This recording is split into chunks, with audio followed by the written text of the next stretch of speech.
if the president has said he's never spoken to his son about his overseas at our business? disposal to bring her home, and also Paul Whelan and all the others U.S. nationals that are abroad.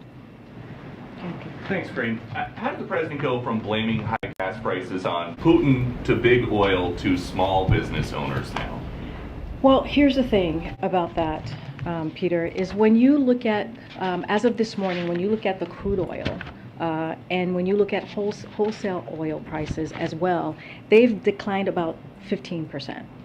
And so retail gas prices, however, have only declined just about 3% over the same time period as we have seen with crude oil prices and the wholesale gas prices. And meanwhile, those same retailers are profiting, their profit have gone up about 40 cents, nearly 40 cents in that same period of time. So what the president is saying is that everyone along that chain, along that production chain line, needs to make sure that they're doing what is possible, their part in bringing down the cost for the American people. That is what we're asking. Consumers should not be the first to pay and the last to benefit.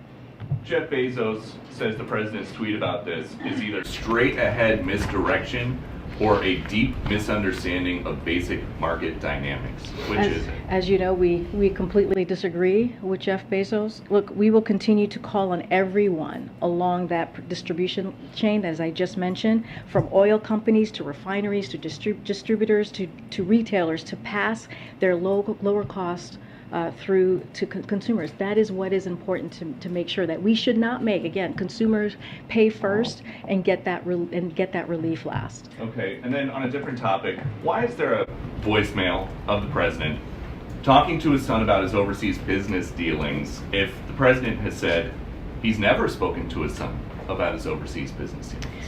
Well, first I'll say that what the president said stands. So if that's what the president said, that is what stands. And He's secondly, about a New York Times article concerning Hunter Biden's business dealings, and he says, "I think you're clear." How is that not him talking to his son about his overseas business dealings?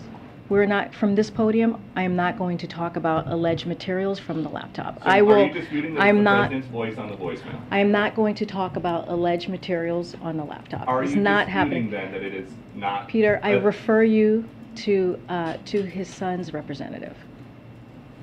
Okay. Good.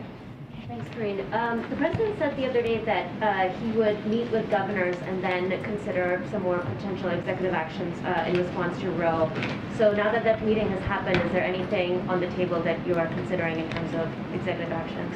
So, as we have said, all options are on the table. The president is going to do everything that he can from his legal authority to make sure that we're protecting women's freedoms and women's rights. So that still stands. That still is something that we are going to do. I don't have an executive order, executive action to speak to at this time. As you know, when the decision came down almost 2 weeks ago, the president took quick action and he announced announced some executive authorities that we believe protect women, ensure that they can get access, healthcare access, as quickly as possible. As far as executive actions, I don't have anything for you for you. Really quickly, is there an update on when the president will make a decision on Chinese tariffs, and will he be speaking to President Xi before he makes that decision? So I don't have a timeline for you on that. The president's team is continuing to look at our options on how to move forward.